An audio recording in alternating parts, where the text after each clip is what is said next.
Hello and welcome to yet another episode of Diminishing Returns. We're sort of looking at a film we've technically covered before, but we only spoke about it very, very briefly in the bulk of our King Kong episode about 150 episodes ago that was, so do feel free to look that up if you want. But this week we're doing a proper full-on episode deep dive into King Kong versus Godzilla.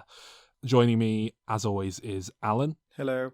And we are joined first time this week by special guest, Mr. James Perkins. Hello, thank you for having me. Thanks for being here. Yeah. So yeah, what we've done a bit of Godzilla and Kong on this show before, haven't we, Alan? Like I sort of just said, we did a King Kong pretty much episode. all of it, haven't we? All the new stuff, I think. We've done in fact we have, you're right. We did a King Kong episode quite early on, and we tried to cover all the King Kong films that we could think of. We covered a lot of the history, yeah. Much more recently, we did a big, huge Godzilla two-parter episode where we focused in on a few Godzilla highlights, really. But in between those, I went through all 23 or so Godzilla films, just going, and then this one's all right, I guess, and this one's rubbish, and But the point is, we were sort of doing all that to tie into Kong Skull Island, the 2017 film, I think. Yeah, that's correct. It's mad. It's just mad. Just on a side note, to think that was 4 years ago. I actually rewatched Kong Skull Island the other day, and to me, it's still the best film in the MonsterVerse, but not my favorite. I think it's the best in terms of plot and execution and storyline. But in terms of like my favourite one that I enjoyed watching the most, I mean, it's King of the Monsters, of course. Well, that's it. Then we did this huge Godzilla two-parter to tie into Godzilla King of the Monsters when that came out 2 years later, 2019, was it? Or was it 2018? 2019. So I think when I first started going down the rabbit hole of like, I'm going to rent out specific films that I can watch, choose rather than relying on what's on TV or whatever, King Kong versus Godzilla was one of the first ones I went to. And I remember just being so disappointed because I loved the idea of King Kong. I think it was probably before I even watched the first Godzilla, but I don't know, I'd spent years like really excited about the idea of seeing these films, and I'd played some of the video games. I had a Mechagodzilla toy when I was really young that I loved playing with.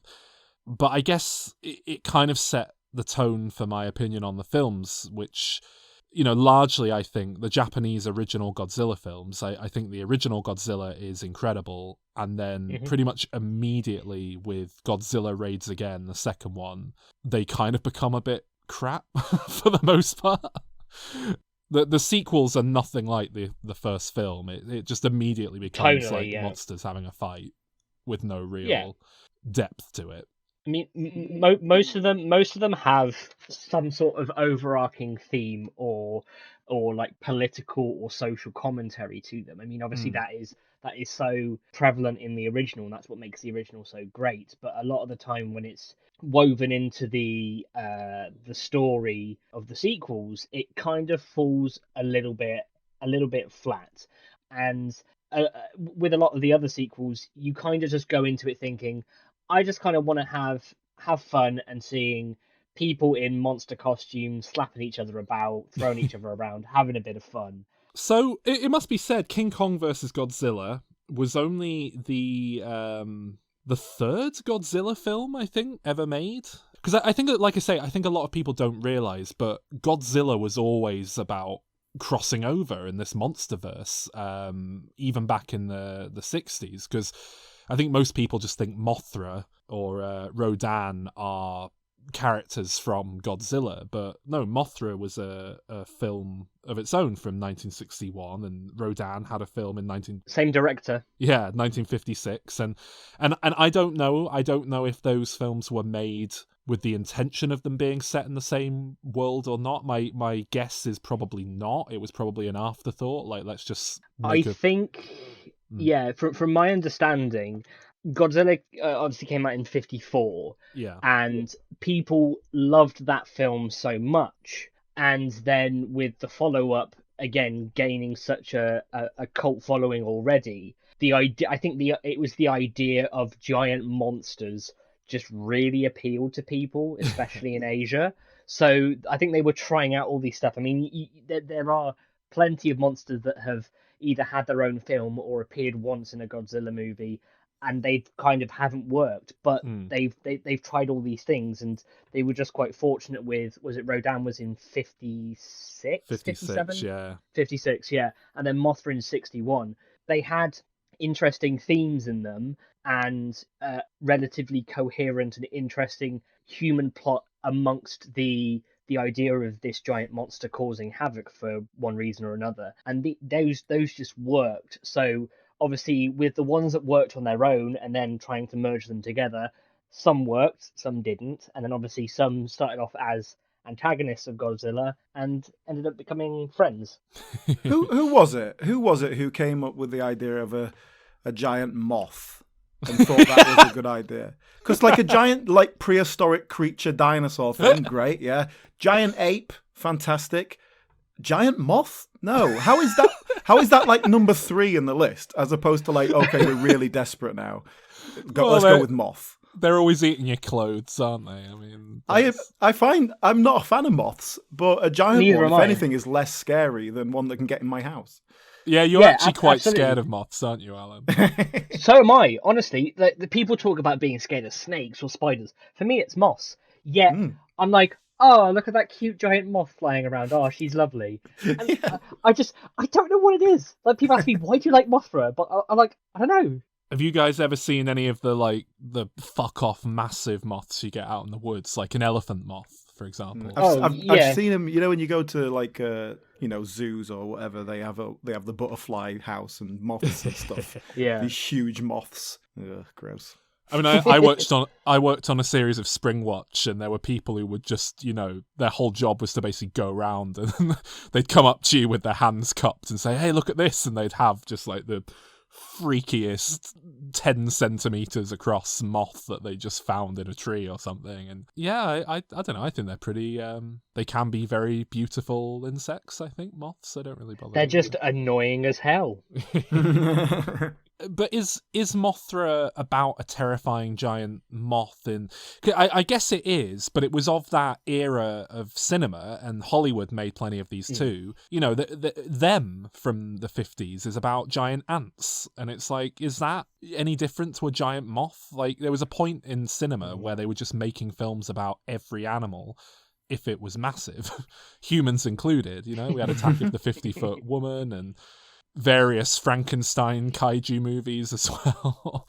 With the original Mothra movie, it's kind of, for me, the theme that I got out of it was leaving nature to run its course, not removing nature or wildlife from its original habitat. So it's kind of like a social commentary on, if you see something quite magical and wonderful, if it wants to be left alone, leave it alone.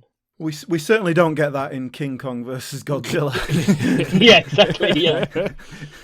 Nick the giant ape, get him. Alan, which version of this did you watch? I'm guessing you didn't bother watching both of them.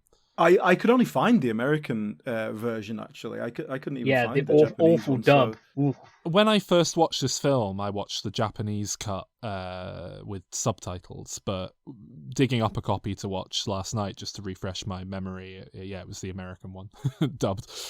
My memory is that there's not a world of difference between the two. There's obviously some scenes with Americans in the American version just kind of dropping exposition and saying, "Oh, Godzilla's 100 meters away from King Kong now. They're about to fight. Okay, let's see what's happening." Yeah, the exposition dumps are like really, really what's the word? They really draw you out. It's like, oh, we're going to talk about these berries, and then we're going to show you a satellite, and we're now in Japan. Yeah, in the opening scene, it's essentially a news reporter, and he's like, "Oh, news from Japan, this is happening," and there's just this like big jar of red balls on his desk. Where are they going with this? That's a weird prop to just have there, but it does get mentioned. Glacier cherries, aren't they? Yeah. That it's like these benzo berries that they look nice though. Drug you up. It looks like when my grandma used to bake a cake and she'd get the cherries out when I was a kid, and every time I'd be like, oh. And it was a special thing. She'd let me have one cherry. What I loved with the exposition scenes, there's a bit near the end where someone sort of basically says, what the fuck's going on? Like, it's a giant fucking lizard. And this other guy just sort of says, like, he says it's probably a dinosaur. The guy's like, what? It can't be a dinosaur. That's ridiculous. And then the other guy goes, well, look, Godzilla's here and he's clearly alive. So, I mean, that's the best theory I got. And I just love that for a film to just sort of say, look, this is happening. Go with it. This is the best theory we can come up with to justify it.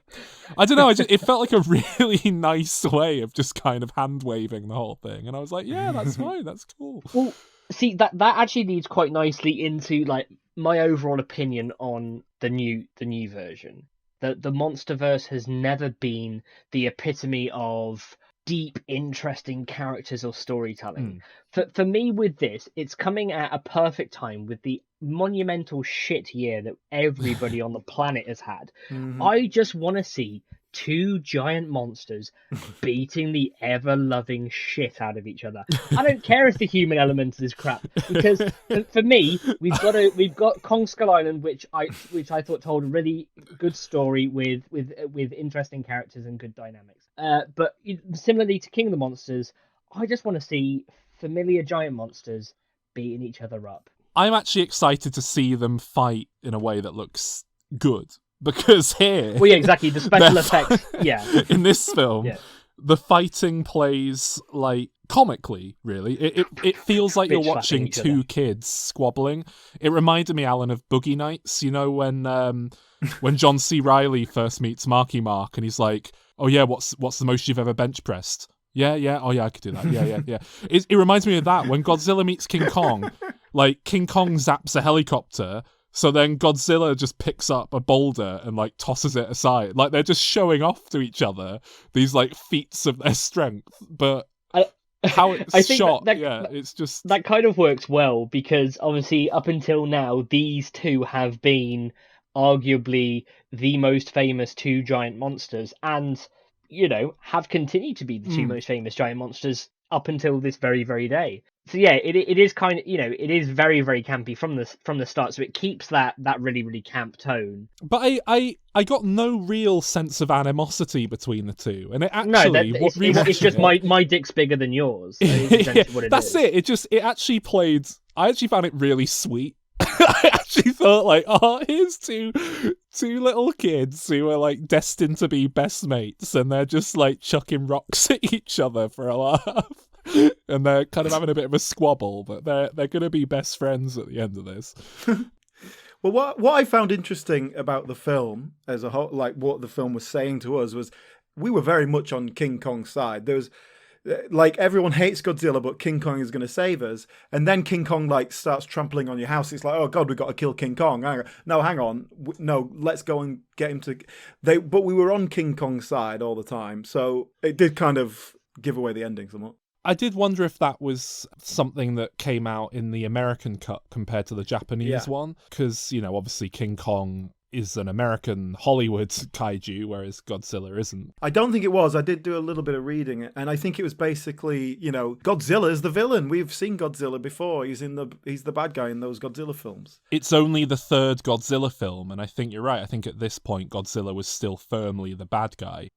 He becomes more of an anti-hero, sometimes just a straight-up superhero in some of the subsequent films, but yeah, I think at this point he's still just meant to be a menace. And I did think, actually, that the scene where they break him out of an iceberg in this film, I thought actually did play really nicely. Like, the special effects are a bit wonky, but just conceptually, that was one of the few moments where I was like, yeah, you know, if I imagine this done nowadays with good special effects and everything, it would be really cool. I got the impression, certainly from the American version, that the idea is this Godzilla has just turned up and we've never seen it before, but everyone knows what a Godzilla is, as opposed to, well, you know, 10 years ago Godzilla came and attacked this, and this was a new thing.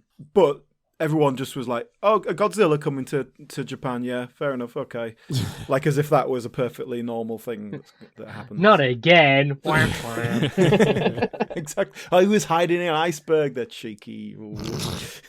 Well, yeah, because in the Japanese version, because I've only seen the American version of King Kong versus Godzilla, but it says here on Wikipedia that the Japanese version, he's been trapped in that iceberg since Godzilla raids again. Oh, so he is supposed to be the same Godzilla. Yeah, I think so. He's the same Godzilla canonically, yeah.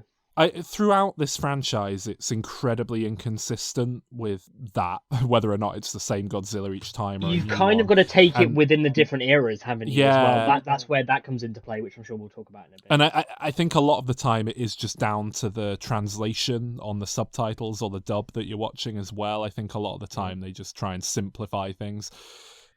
Well, I did note that we didn't see King Kong until about half an hour in. That's when we finally get the King Kong reveal. Yeah, with the giant octopus. Yes, with a giant octopus. Which is very nicely referenced in Kong Skull Island, where that is the first monster that we see Kong fight, and he ends up ripping off his tentacle and eating him. Yeah, is he covered in cling film in that as well? Not quite.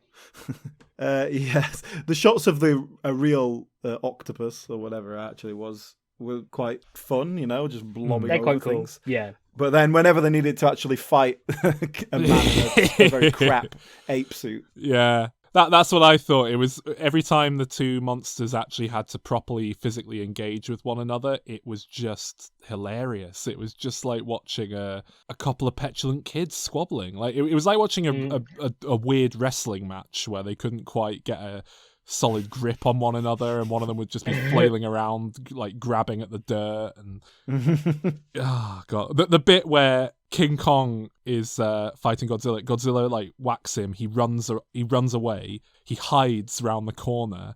Then Godzilla walks past him, and he grabs Godzilla's tail. It was just like, I can't believe, like, this is that ridiculous. was the like in the American version, the Americans are talking about them, and they established that Godzilla has a brain the size of a marble, whereas King Kong has this huge ape human-like brain.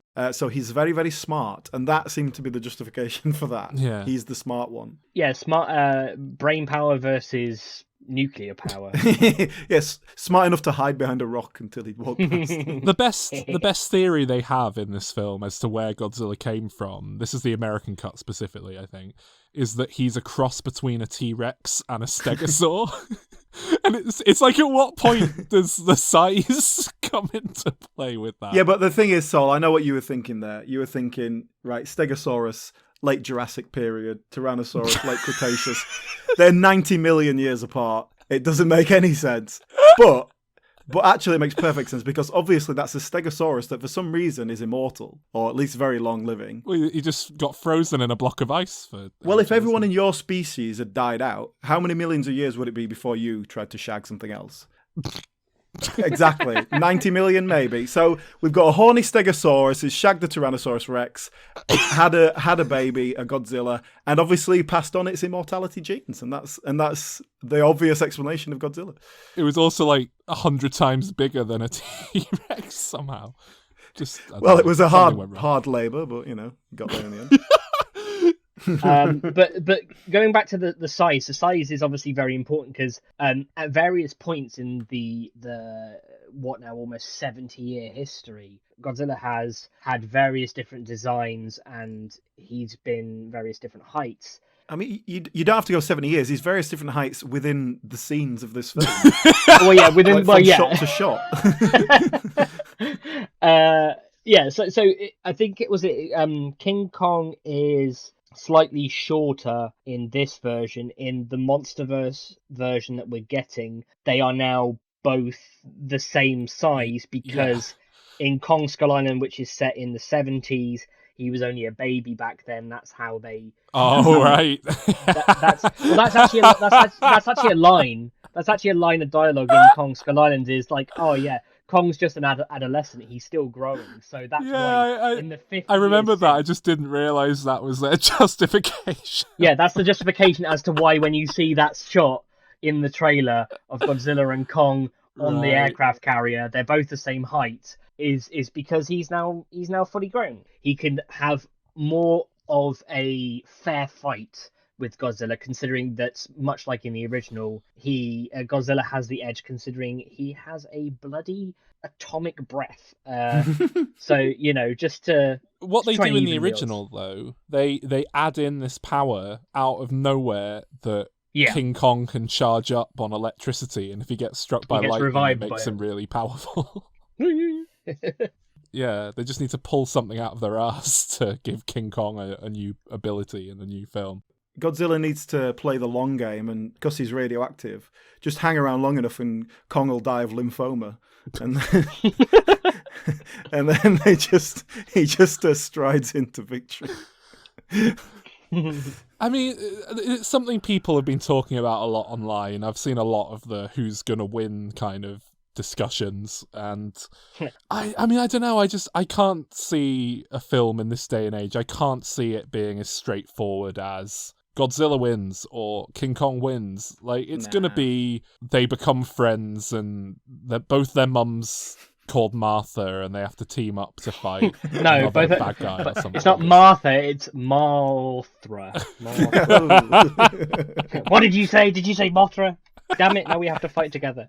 No, but that's the thing, right? Because obviously in the original, you can say King Kong is pronounced the winner. You know, we see him at the end, and he's like, "See you later, guys. I'm just gonna go chill." Well, literally, yeah, he just swims off. Doesn't Yeah, he? he's like, "Bye. I've won. See ya." And then that's the end of the later. film. Yeah. So I think a lot of people are wanting a definitive winner in this. Obviously, we've mentioned the Batman v Superman reference, and countless other people have, and I think it's painstakingly obvious that there's going to be part of the new movie where they are battling and then they have to team up to defeat a common enemy, and I don't think that's a bad thing in terms of the Monsterverse. Like, I'm totally fine with that. And I mean, can we talk about like theories and stuff that we've seen? Well, the trailer's out there, so yeah. Right. So I mean, we're pretty sure. I think we can come to a conclusion that the common enemy is going to be Mechagodzilla, right? I mean, that makes sense to me. It makes sense. And also, if you look in the first 4 seconds of the trailer where those people are running down the stairs, in the background you can see some sort of giant metallic thing with red eyes. You're like, well, that's Mechagodzilla. James has forensically analysed this trailer already. No, believe me, like I said before the show, I've watched the trailer like probably close to 1,000 times. No joke. I've had it on repeat for ever since it came out a few weeks ago. But there's so many things that point to it being Mechagodzilla, and some people are thinking, oh, is it Mechagodzilla fighting King Kong and fighting Kong? Sorry, not technically King Kong. But is it Mechagodzilla with like the skin suit on, because he's done that before in the past? But I think the actual Godzilla versus Kong that we see in the trailer is actually the real Godzilla. He just happens to come to blow with Kong due to the fact that Godzilla is pissed off that someone is making a mechanized version of him.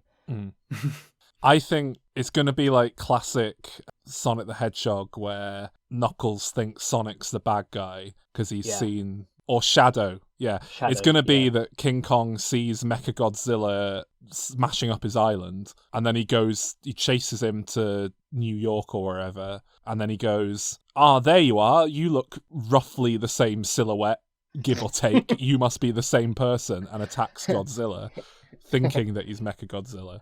And also, I'm calling it now, Mecha King Kong will debut in this film. Yeah. Well, if you've totally run out of ideas, it's time to Mecha King Kong. Yeah, in King Kong Escapes in 1967, there's Mechanicong. Oh, God. So that's the thing. I mean, like I said, after the year that we've had, I just want to see giant monsters beat each other up again. And if it is the easy way out of going, Kong and Godzilla will have a bit of a spat, and then they have to team up, I'm totally fine with that, because, at the end of the day, it's giant monsters. Don't take it so seriously, says the guy who's watched the trailer. I think, I don't know how... Like, I've had some bad times in my life. I've never thought, you know what I need? two monsters hitting each other. It's never been the go-to thing for me. I don't know. We had very different childhoods then. Have you tried hard drugs and alcohol? That's what I recommend. Funnily enough, no. My favourite part in the whole film, by the way, the original King Kong versus Godzilla, there's a bit when they're fighting near the end and King Kong's kind of losing the squabble with their arms going at each other. So he reaches down, he plucks a tree out of the ground and then he shoves it down his neck. Shoves it down Godzilla's throat. Like, is it Alien when they like shove a magazine? The robot Bishop shoves to kill Sigourney Weaver. Yeah, it's like that. He's like shoving a tree down Godzilla's throat, and Godzilla's reaction is just like, "What the fuck are you doing?" Like Godzilla just looks absolutely perplexed. Like he sort of bats him away.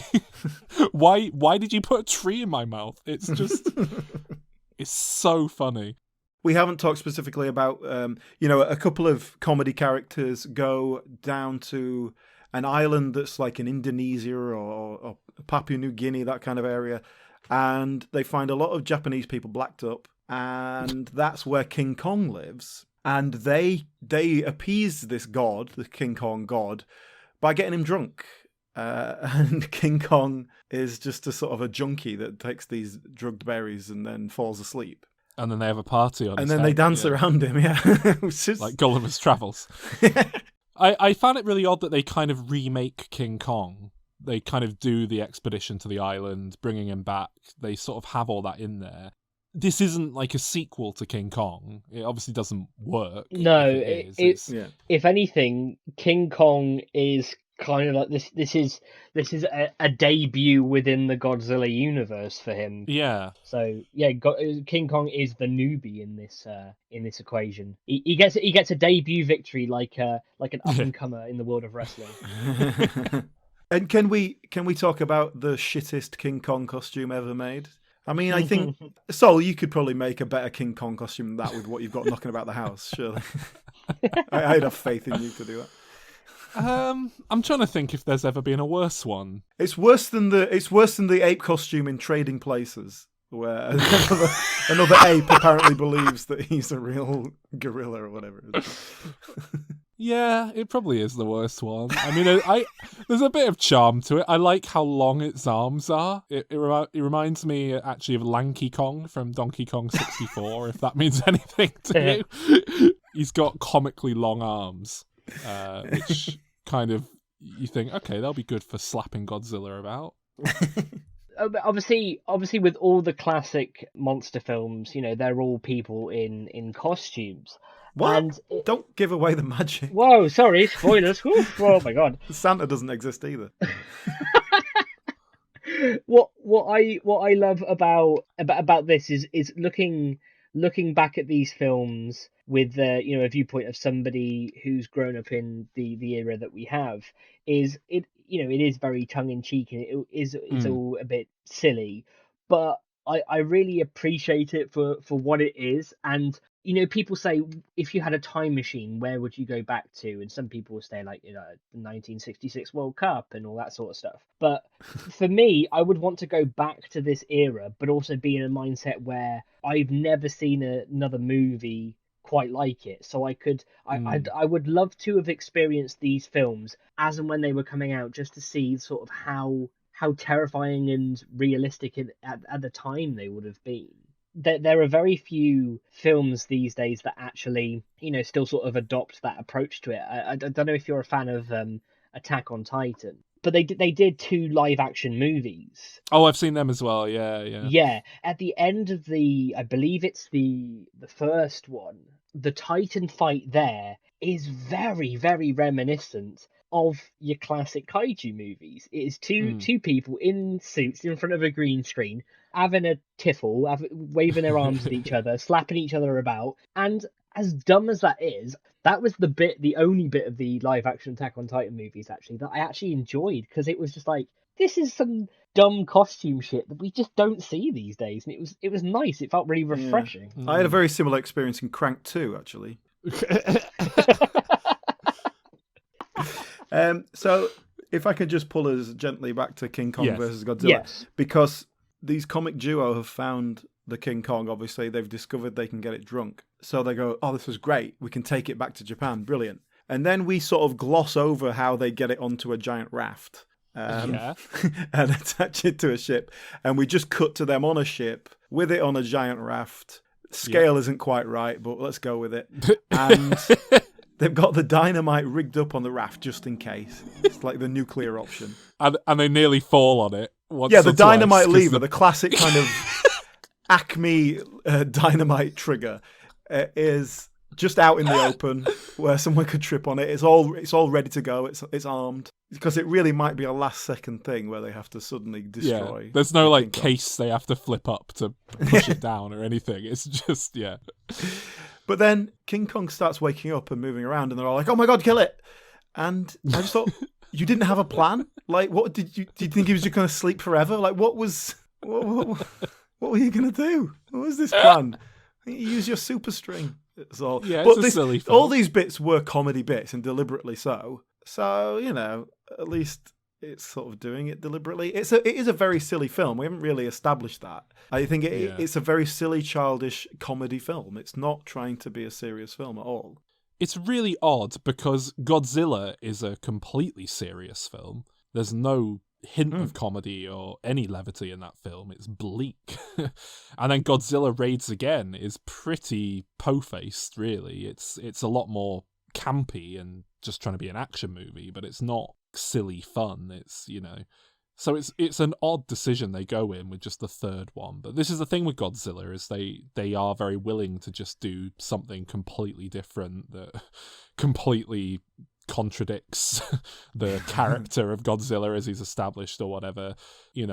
As we've spoken about before, one of the films he can just talk, in one of the films he can fly for some reason. Like they'll just do whatever. I also noticed in that scene where King Kong kind of gets off the raft and he's going to escape, and he stands up in the ocean and it comes up to his waist.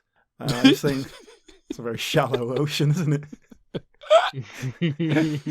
About 30-foot deep ocean. So, yeah, I have some issues with their sense of scale. Hey, it's the 60s. Everything was off scale. You know what else I like, actually, is when at the end when they're like, right, we've got to get rid of King Kong. We've got to get rid of Godzilla. Let's fly King Kong in to fight him. How are we going to get King Kong over there? He's unconscious. They tie a load of balloons to him. And then they shoot the balloons. So King Kong's cool action entrance is to kind of awkwardly fall on his face and roll down a kind of ravine, crashing into Godzilla. I must admit, of whatever I expect from this film, King Kong balloon was not on the list. I could not have predicted that. Oh dear. It's a silly film, but it's not without its charms. I mean, I've looked up the score we gave King Kong versus Godzilla way back when, episode 40 it was, Alan. Wow. That's a really early episode. I didn't realise it was that early on. 4 years ago. Yeah, back in 2017. Calvin and I both gave King Kong versus Godzilla a 5 out of 10. Mm-hmm. That's the score I'm sticking with for both the original and the American cut. There's very little difference really in quality, I'd say. I can agree with that. So yeah, I'm giving it a 5 out of 10 because it's it's not without its charms, but it's pretty stupid. Yeah, I mean, I agree. Basically, I gave it a 5 out of 10 on the basis that it was just a stupid film, and that's all it ever intended to be. And it got a few laughs out of it. It definitely didn't particularly engage my interest. It didn't hold me securely. And that's the American version, obviously. I don't quite know how much difference there is. I totally agree with you guys. Like, it has some dumb fun moments, and it gave us all a good chuckle. And even though it's kind of all over the place and the dub isn't great on the American version, it's fine. It is what it is. I mean, it serves the purpose as to getting these two iconic characters on the big screen in a fun and weird way. So yeah, it's not the worst movie in the Godzilla. Oh yeah, I mean it's better than King of the Monsters. Yeah. Anyway, according to my rating, I will not have you badmouth King of the Monsters. Even though the upcoming Godzilla vs. Kong is set in a completely different universe, obviously there are going to be some comparisons to the original for maybe throwbacks or the result in general or anything like that. It may be city and camp like the original, but I think it's going to be better in terms of a consistent tone and a relatively interesting story within the wider universe. Obviously, they've had more time to build that up, and obviously the characters have been around for longer, so that's the advantage of the new one. Can I ask you guys a question about Godzilla versus Kong? As you guys apparently are experts and apparently proud of that for some reason. But so Godzilla versus Kong. I mean, that's Godzilla, obviously, isn't it? How is Kong going to beat Godzilla? It's ridiculous. In the trailer, you'll see that Kong has an axe made from the dorsal fin of. Okay, you've lost me. You've lost my interest already. A dorsal fin of something. He's reflecting atomic beams. Yeah, exactly. That sounds amazing.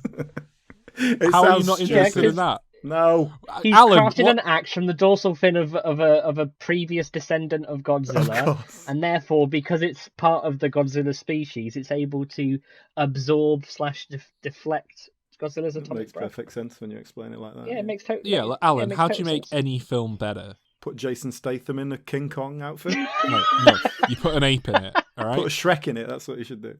Well, similar, yeah. But you put an ape in it. How do you make any film better than that? You give the ape a weapon, right? And this film's done 2 of those things already, so I think it's going to be good. And then how do you make the film the best film ever? You put Godzilla in it. Give me a film where it's like a Komodo dragon and a chimp with a stick. And just sort of film them and see what happens. Just tap. The chimp's just tapping the Komodo dragon with the stick. I think the Komodo dragon would win in that fight, to be honest. Yeah, they're pretty probably deadly things, aren't they? Yeah. Sellotape a banana to the Komodo dragon's head, just so the chimp doesn't just run away. I'd watch that. I'd sooner watch that than Godzilla versus Kong. And then I'd just go on about how cruel it was. Well, you will be watching Godzilla versus Kong, won't you, Alan? For this podcast, we'll be talking about it on a Diminisode at some point in the future. Oh, yeah. I don't really know. How do you listen to the Diminisode, Saul? Oh, that was me queuing you up to do an advert for us. I realised you just wanted me to plug our Patreon. You're so crap at advertising. You didn't even get it. Patreon.com/DimReturns. Bonus episodes and shit. Yeah. Such as our original review of Godzilla King of the Monsters, where I edited myself chanting Godzilla into the music from the film. That actually worked really well. I have to say, I appreciated that a great deal.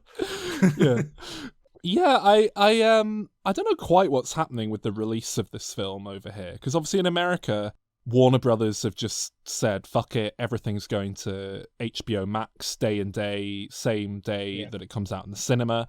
And there's a whole load of issues with that, and it's terrible for a lot of reasons. But then on the other hand, it does mean that the cinemas get a kind of consistent release schedule to work with that won't be delayed and pushed back. I mean, as far as I know, this is set to come out here in the UK in March, same kind of time. It was obviously it was brought forward from its May release to March, and then it was slightly altered again for the States. I think the States are getting it March 31st, and everyone else across the world is getting it 5 days earlier on March 26th. Over here again, we don't know if they struck a deal with, say, Netflix or Amazon. I'd imagine it will probably go to something like Amazon, like Home Premiere, where you have to pay $15.99 to rent it or something like that.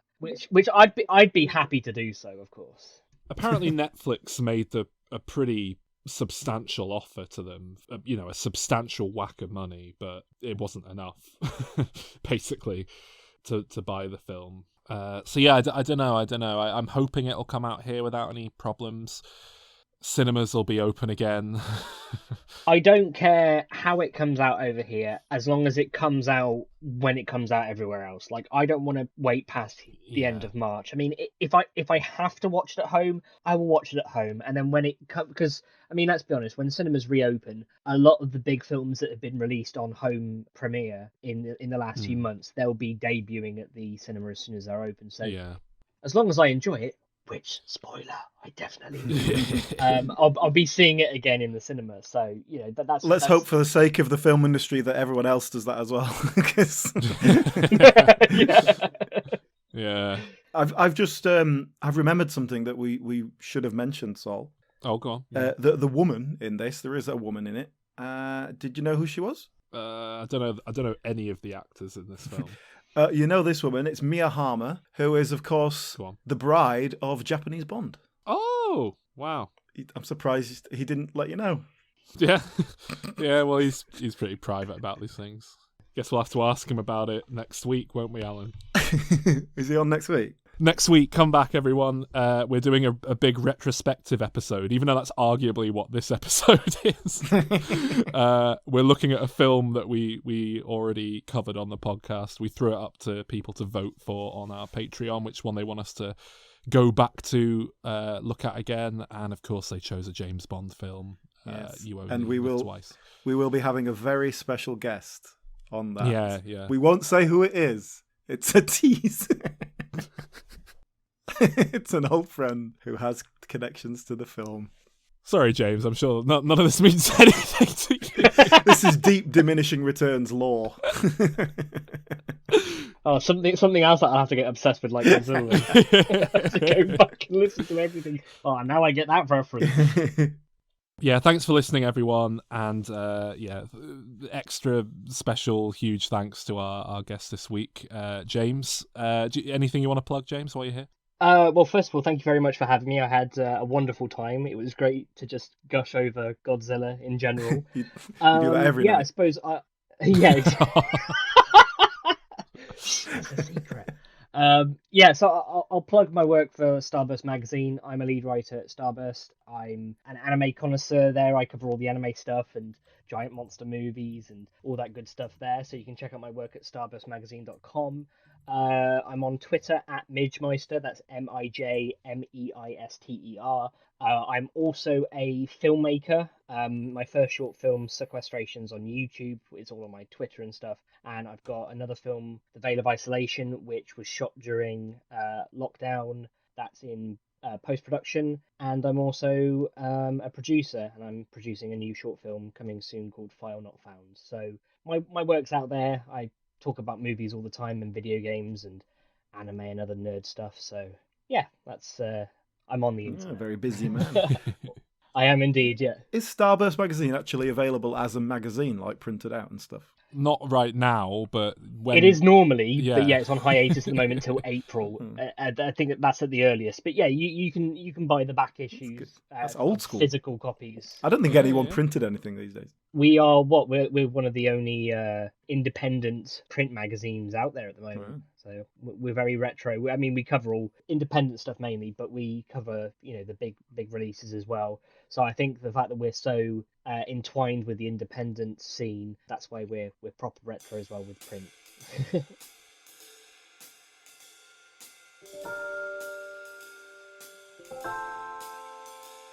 Well, thank you for listening to this episode, and as we just mentioned there, we are coming up to a bit of a milestone, 250th episode next week, which is going to be a little bit more of a self-indulgent look at another previous Bond film that we've looked at before. But we just wanted to take this opportunity to thank everyone for listening. We're nearly 5 years into this podcast now. We have a lot of fun doing it. It's also a lot of work, and it's only worth it because people are actually listening. So really big thanks. And do please get in touch. Talk to us. We enjoy going back and forth with the listeners and everything. So a sincere thank you, and do please continue to come back and continue to recommend us to your friends, rate and review us on iTunes, all that sort of stuff. Thank you, and goodbye.